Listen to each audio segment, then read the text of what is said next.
here, since I don't have a lathe in here yet, I need to make this the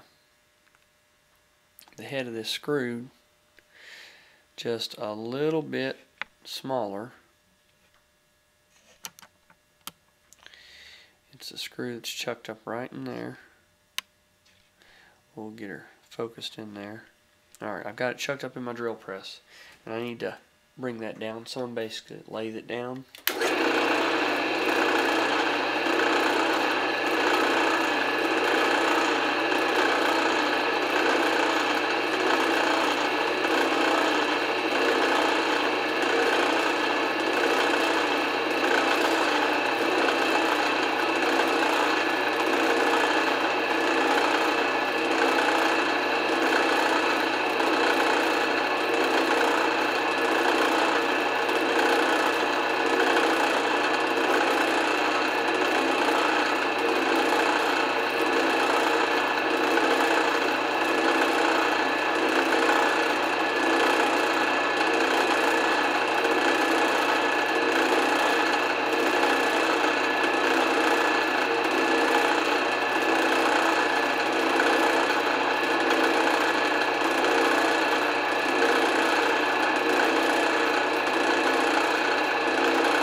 There we go, and you can see I only had it just very finely tightened. I mean, it was not, I didn't use the key to tighten it or anything like that, or the chuck, but you can see here how I actually used it to lathe down the underside as well.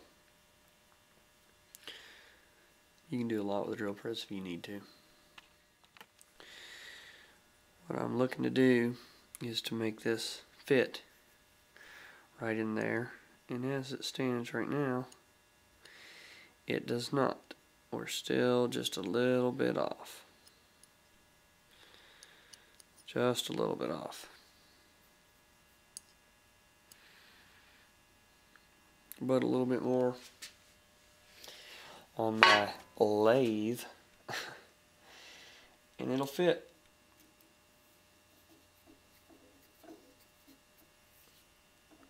Tighten it up by hand.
Thing is not wanting to focus fast right now. We're closer. I think one more time and I'll have it.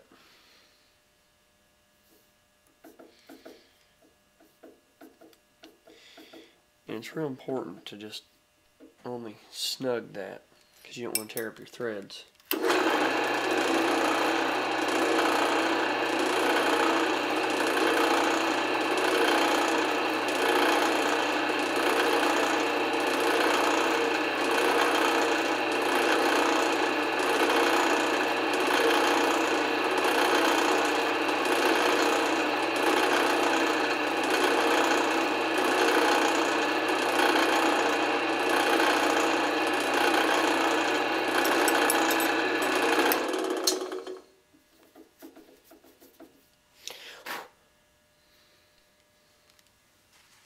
Let's see what we've got now.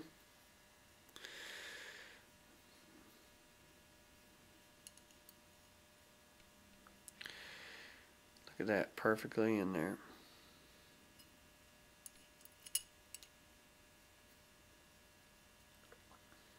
I'll go ahead and blue it where I trimmed on it, and we've got a nice fitted bolt screw. Here I got that same screw that I just turned down on the drill press. Got it in here in the niter bluing.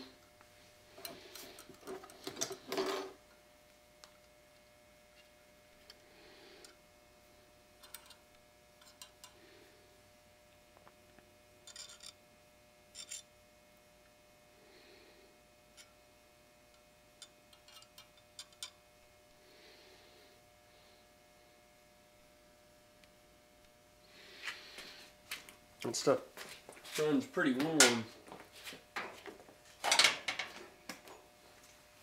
It's coming up on 700 degrees right now.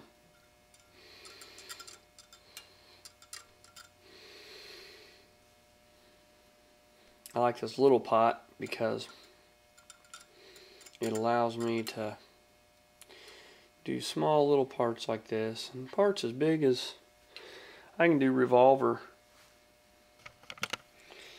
cylinders with it. And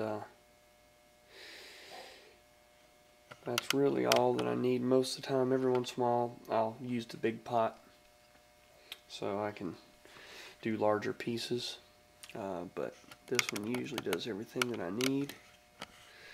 As you can see down there, this is a lead melting pot. This is actually a valve that's in the bottom, and the way that it's set up, you can see there dripping some out.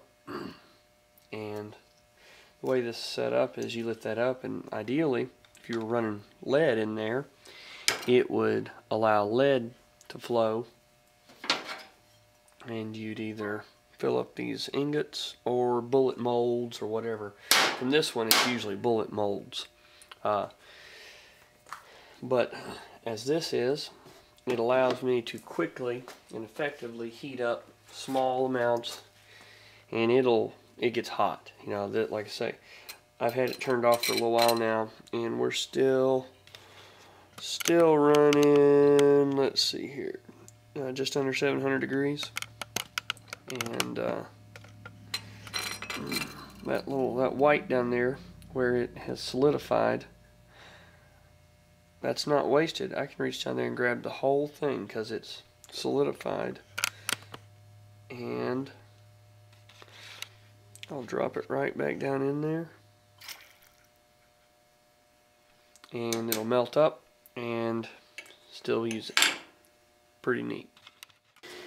Alright, and here you see the screw on the right is what these two both started out as. It's been untouched.